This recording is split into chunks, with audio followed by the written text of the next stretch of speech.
হে আমার মুসলিম ভাই, তুমি কি অসুস্থ রোগীকে দেখতে যাও? তুমি কি কখনো অসুস্থ রোগীকে দেখতে গিয়েছ? জানো, অসুস্থ রোগীকে দেখতে গেলে কত নেকি হয়।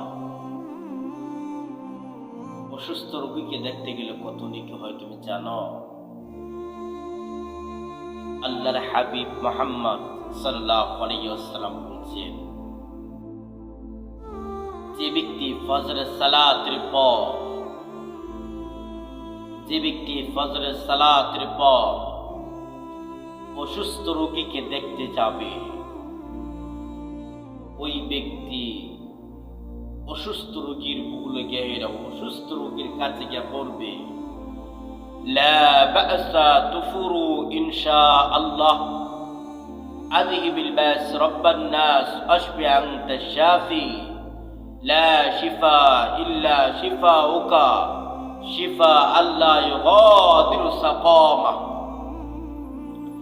আল্লাহর হাবিব মুহাম্মদ সাল্লাল্লাহু আলাইহি ওয়াসাল্লাম বলছেন, যে ব্যক্তি অসুস্থ রোগীকে দেখতে গেলে এই দোয়া পড়বে, ওই ব্যক্তির জন্য ফজরের পর থেকে মাগরিবের আগ পর্যন্ত 70,000 ফেরেশতা আল্লাহর নিকটে দোয়া করে আল্লাহর নিকটে বলে, হে আল্লাহ, এই লোকটা অসুস্থ রোগীকে ফজরের সালাতের পরে দেখতে এসেছে, আল্লাহ তুমি এই লোকটাকে ক্ষমা করে দাও, আল্লাহ তুমি এই লোকটাকে মাফ করে দাও, এই লোকটা খুবই ভালো।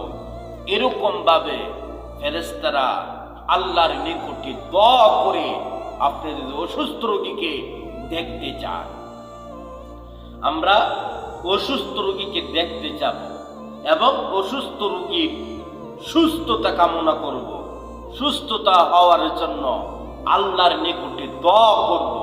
জানো, রাসূল সাল্লাল্লাহু আলাইহি ওয়াসাল্লাম বলছেন, তুমি যখন তোমার ভাইয়ের জন্য দোয়া করো, তখন ফেরেশতারা বলে, আল্লাহ, ওই লোকটা ওই ব্যক্তির জন্য দোয়া করেছে, ওই লোকটা যেন ওই ব্যক্তির জন্য দোয়া করেছে, আল্লাহ তুমি তাকে ক্ষমা করে দাও, আল্লাহ তুমি তাকে ক্ষমা করে দাও। মানে তুমি দোয়া করলে তোমার জন্য ফেরেশতারা বলে, আল্লাহ তুমি ওই লোকটা যেন তার জন্য দোয়া করেছে, আল্লাহ যে দোয়া করেছে, আল্লাহ তুমি তাকে ক্ষমা করে দাও।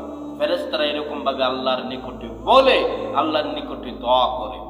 জানো, আল্লাহর হাবিব মুহাম্মদ সাল্লাল্লাহু আলাইহি ওয়াসাল্লাম আরো বলছেন, যে ব্যক্তি মাগরিবের সালাতের পর অসুস্থ রোগীকে দেখতে যাবে, আবার এই মাগরিবের সালাতের পর অসুস্থ রোগীকে দেখতে গিয়ে পড়বে, লা বা'সা তুফুরু ইনশাআল্লাহ আযহিবিল বাস রাব্বান নাস আশফি আনতা শাফি লা শিফা ইল্লা শিফাউকা শিফা লা ইউগাদিরু সাকামা। যদি তুমি মাগরিবের সালাতের পরে অসুস্থ রোগীকে দেখতে যাও, তাহলে মাগরিবের পর থেকে ফজর আগ পর্যন্ত 70,000 ফেরেশতা আল্লাহর নিকটে দোয়া করে, আল্লাহ এই লোকটা মাগরিবের সালাতের পরে অসুস্থ রোগীকে দেখতে এসেছে, আল্লাহ তুমি এই লোকটাকে ক্ষমা করে দাও, আল্লাহ তুমি এই লোকটাকে মাফ করে দাও। ও আমার মুসলিম ভাই, ও আমার মুসলিম বোন, আমরা অসুস্থ রোগীকে দেখতে যাব, আমরা অসুস্থ রোগীকে অবহেলা করব না, ঘৃণা করব না। আমরা অসুস্থ রোগীকে দেখতে যাব, তাদেরকে মহব্বত করব, ভালোবাসবো।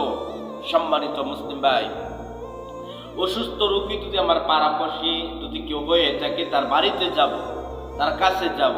যদি আমার সমাজে আমার পাড়াপড়শি না হয়, অন্য সমাজে হয়, তাহলে সেইখানে আমি অসুস্থ রোগীকে দেখতে যাব। তাও যদি না হয়, তাহলে সপ্তাহে একবার আমরা হসপিটালে যাব, হসপিটালে গিয়ে দেখবো অসংখ্য রোগী, অসংখ্য অসুস্থ মানুষ শুয়ে আছে, তাদেরকে আমরা দেখতে যাব, তাদের জন্য সুস্থতা কামনা করব। এতে আমার আমলনামার মধ্যে নেকি হবে, আল্লাহ আমাকে গুনাহ মাফ করবে। সম্মানিত মুসলিম ভাই বোন, আমরা অসুস্থ রোগীকে দেখতে যাব, তার জন্য সুস্থতা কামনা করব। আল্লাহ আমাদেরকে তৌফিক দান করুক অসুস্থ রোগীকে দেখার। আল্লাহুম্মা আমিন। ভিডিওটি শেয়ার করে দিও।